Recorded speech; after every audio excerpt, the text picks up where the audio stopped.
Hey friends, Mark from The Spark here. Thank you for tapping play. In a previous video, I shared 5 Kindle features that many owners either overlook or never realize are there. And a lot of you seem to enjoy that one. So I thought I'd put together another 5. Now, none of these are especially obscure, but they are the sort of things that can quietly improve the experience of using a Kindle once you know they're there. Okay, without any further ado, let's go. Let's start with something a lot of Kindle owners simply don't realize their device can do. Many newer Kindles allow you to turn the page by double tapping the back of the device. Instead of swiping the screen or tapping the display, you can give the back of the Kindle a gentle double tap and it advances the page. It's particularly useful if you're holding the Kindle with one hand, or if you're like me, you like to read in a hot bath and you find that the steam can stop the screen working, or you simply get water smeared all over the screen where you're reading when you swipe or tap to turn the page. Now, if you want to enable this double tap, heading to Settings, then Device Options, and you'll see the double tap option listed. Simply toggle it on. Another thing that can make a surprising difference is the ability to temporarily disable the touchscreen while you're reading. If you've ever accidentally turned a page while adjusting your grip or while reading in bed, you'll know how annoying that can be. Well, Kindle actually gives you the option to turn the touchscreen off while you're in a book. While reading, tap near the top of the screen to bring up the menu, tap the 3 dots in the corner and choose Disable Touchscreen. Once you do that, the screen won't respond to taps anymore. That means no accidental page turns. The Kindle will respond, however, to a swipe backwards and forwards, making the Kindle feel a bit more like a traditional book. When you want to interact with the screen again, simply press the power button to turn the Kindle off and on, and everything returns to normal.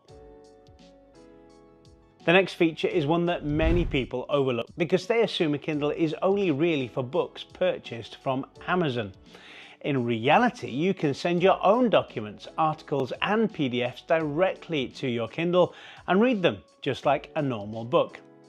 Amazon provides something called Send to Kindle. You can use it as an extension from the Kindle app, a web page, or even by emailing a document to your Kindle's email address.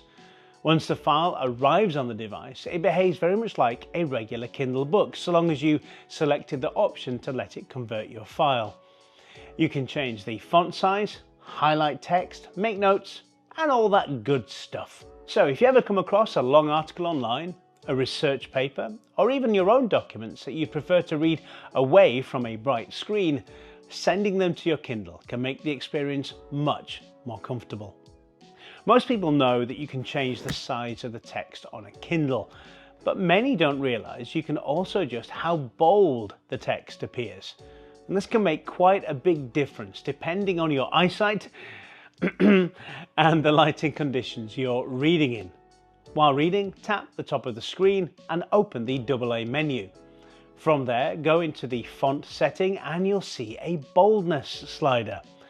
Increasing the bold level makes the text darker and slightly thicker.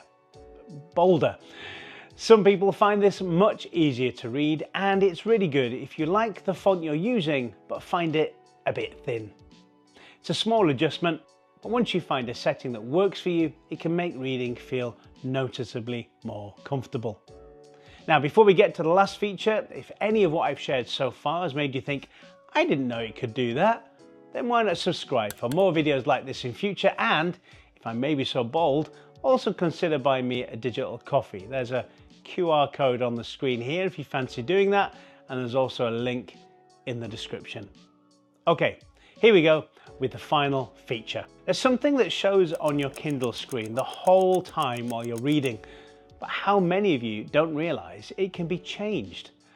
At the bottom left of the page in your book, the Kindle will show your reading location. But if you tap it, it will actually cycle through several different options. You can switch between things like the page number, time left in the chapter, time left in the entire book. Your Kindle calculates this based on your reading speed. So if you're wondering whether you've got time to finish a chapter before bed, your Kindle can actually give you a pretty good idea. All right, that's 5 more Kindle features that you might not be using. And there are actually many more Kindle features worth knowing about. And if enough people give this video a thumbs up, I'll be sure to cover those in a future video. So make sure, again, you subscribe, but tap that notification bell so you don't miss them when they appear. Thanks for watching, and I'll see you in the next one.